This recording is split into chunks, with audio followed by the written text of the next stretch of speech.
Family, family, family. How we doing? How we doing? 2024 here. 2024 here. We all we have. Always remember that. We all we have. Like, subscribe, comment, reach out, email me. Let's do what we have to do. Let's take care of our youngins. Let's take care of our youngins. Let me know how you guys been doing with the stuff that I've been talking to you about previously. And how's everything going? You know, if things are working for you, things getting worse and we need to go another route with it. But whatever it is, let me know.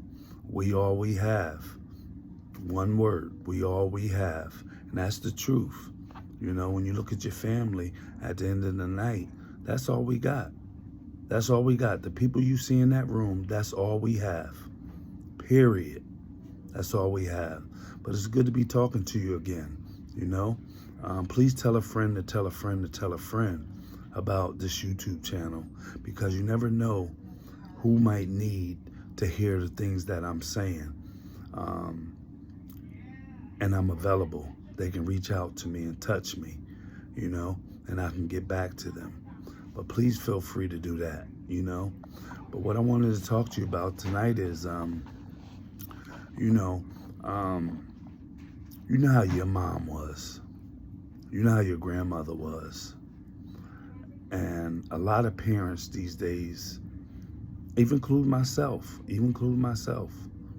I can't say I was like my mom. I can't say I was like my grandmother.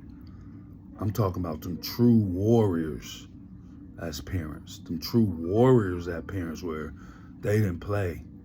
They didn't play. I just been blessed to have a great bunch of children that never caused me no problems. I've been blessed in that aspect, you know. But a lot of the parents these days aren't built like their mom, their grandmother, great grandmother. And I'm just being honest with you. That's one thing I'm gonna always be honest with you. And that's one thing I might get some flack for saying that. I'm not taking nothing away from you ladies or gentlemen. Same thing goes to the gentlemen. I'm not taking nothing away from you when I say this. You know, what I'm doing is just being realistic. And we all have to evaluate ourselves. But I'm the first one here to tell you, I wasn't like my mom or my grandmother. You know, I wish I was. I wish I was. My mom was the GOAT. My grandma was the GOAT. You know, I know I was a great dad, but listen, my mom raised 9 kids on her own. She did that. I raised 5. So with that being said, you know, everything I learned about raising my children, I learned from my mother. Then I added my own little mix into it, you know. But one of my problems was with my children was I love hard. I love extremely hard. I told you, always tell your children you love them. Let them know. Let them know. But sometimes when you love them so hard, it tends to come across as controlling. And I'm going to admit, me and my children was out to dinner a year ago or less. And I said, let me ask y'all something. Tell me, was I a controlling parent or a loving parent? They all raised their hand simultaneously and said, Dad, you was a controlling parent. And when they said that, it hurt, because I know that was not my intentions. That was not my intentions. But what tends to happen is you love so hard, it comes across as controlling. Like, I'll give you an example. Maybe they wanted to do something and I didn't agree with it, or whatever the case may be. So they took that as controlling.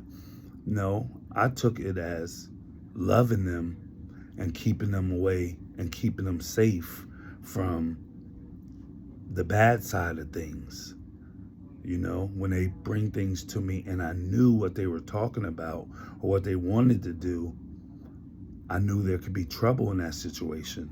So my vote was always no. My wife had a vote, you know what I'm saying? And she voted yes, I voted no. We sat and talked about it, and guess what? We agreed to disagree. And then, it's not like I had the final say or she had the final say. Sometimes it was split down the middle. It turned into a yes, or it stuck to a no, But, I don't want nobody to be a controlling parent. I just want y'all to be a loving parent, Just a loving parent. I was in church this past weekend and they were talking about loving on your kids. And mine are all grown. Mine are all grown except one. Mine are all grown. With that being said, we have a group chat every day. I tell them I love them all the time. All the time. Every day. I say every day? Every day. But with that being said,